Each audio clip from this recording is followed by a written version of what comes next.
I want to be a swan. I want to be like Luther and proclaim the word. Hitchens could never stand against Christ. Sam Harris can never stand against Christ. We're winning. We beat Thunderfoot, Magic Sandwich Show, Mr. Concordance, Aaron Rath. We beat them all. The atheists are getting tired. We're wearing them down. I want to be a swan.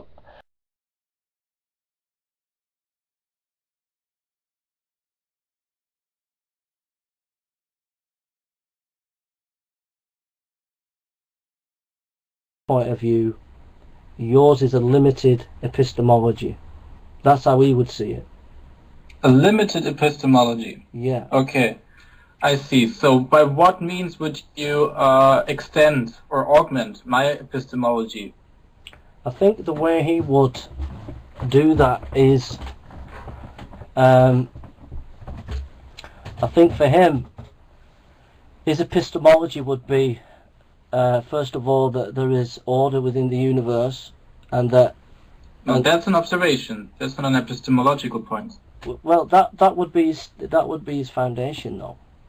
That would be his starting point. That would be how he sees things. But Jason, that's not an interesting foundation, because that's something we can simply observe. I look around me, I realize that every time I drop my keys, they will fall down, and I will have to pick them up again. So there's obviously order in the universe. Yeah, but we all have presuppositions, making explicit. But that's not a presupposition. That's a very, very easy observation that few people would deny. In fact, I don't know anybody who says that there's absolutely no order in the universe. You can't prove. There are certain foundation things that you can't prove. You can't prove. So you can't prove that there's order in the universe? You can't prove. You can't prove that there is ultimate reality. You can't prove that, mate. What is ultimate reality? You can't prove. What is ultimate reality? Ultimate reality is whatever you see around you, whether it be nature, whether it be laws or anything. If you begin to analyze them, you can't prove that they completely exist. I can be sure that I have the experience. Look, whatever.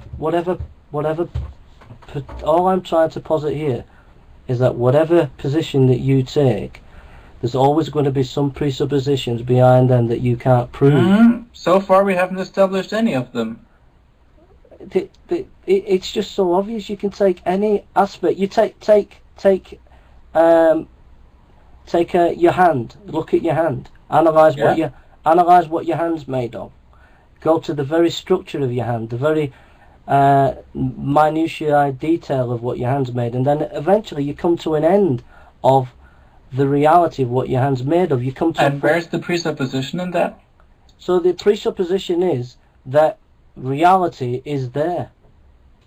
Okay, Jason, do you think it's a presupposition to think that I exist and that I right now have an experience of talking to you via Skype? Is that a presupposition, or is it simply a brute situation I find myself in? On a practical level, it's something that is there, but on a philosophical level, you can't. You should know about philosophy.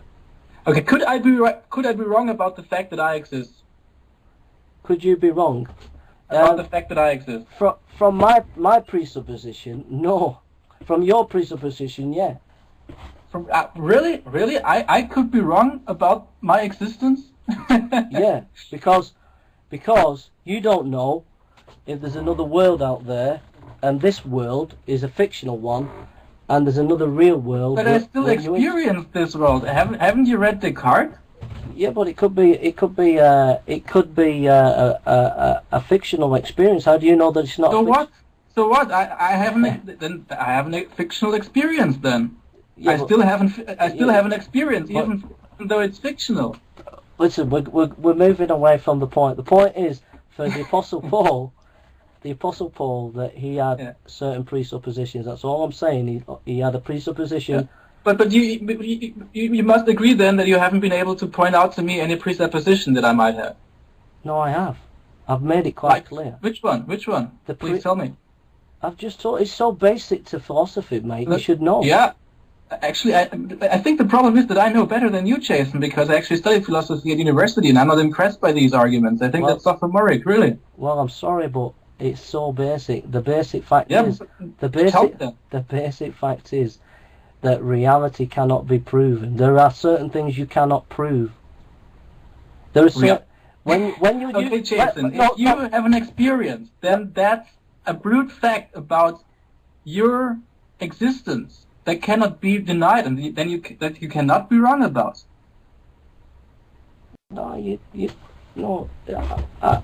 I just. Jason, you've read Descartes' Meditations. You must know this. I'm just astounded that you don't know about the basic facts that there are.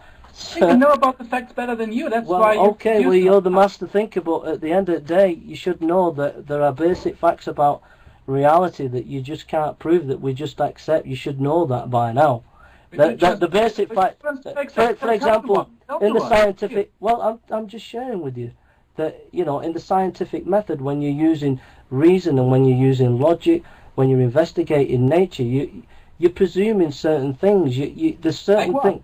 Like what? But you're presuming that logic is reasonable and is able to investigate nature. You don't really know. How does logic investigate nature? By making inferences from whatever you're studying. The point is, the point. Do you realize that my inferences can be tested against experience, which is again a brute fact about what I experience? I don't have to make any presupposition about the nature of reality in order to have models with predictive capability.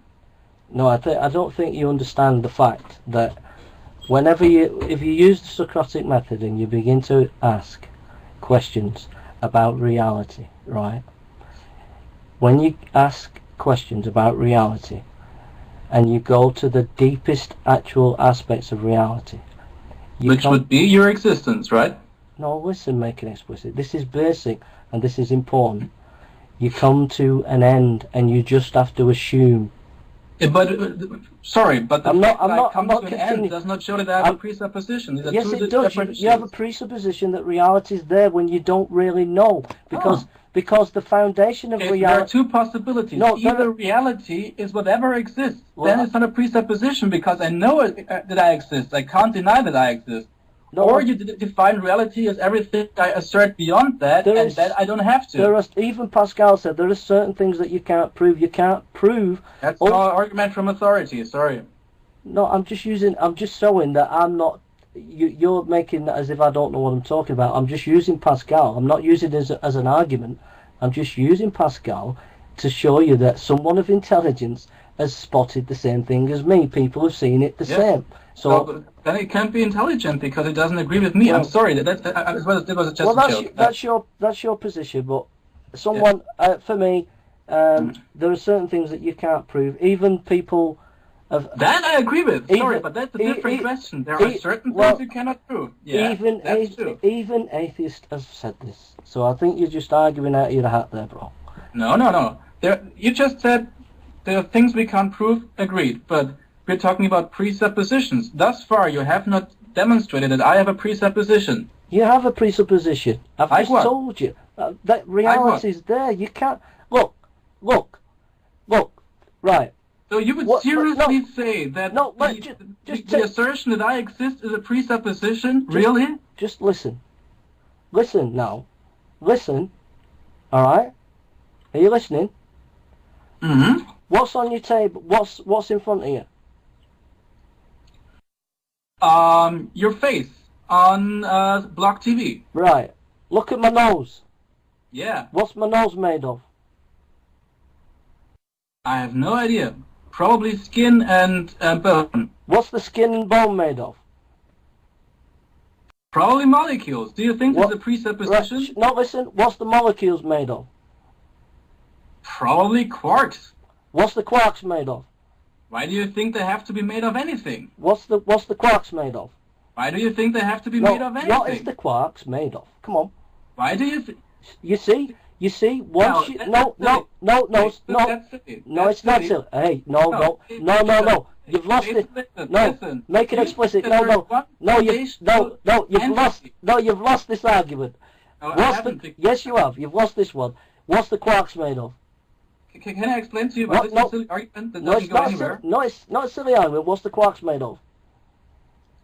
Jason, the mere fact that you can ask something like that doesn't show that it's a reasonable question. No, it is. No, it is. It is a reasonable. Right. What it is. You see, what I've just showed you is whether you go out to the farthest end of the. What is God made of? No, listen. No, listen. No, be quiet. What is God made of? No, just listen. What is God made of? No, you're getting away from it. Listen. Consists of constituent parts. Is God made of other things that are smaller than him or more basic than him? Obviously not. So even you think there is a basic kind of stuff that can't be further divided into into smaller parts. Can I finish? Yes.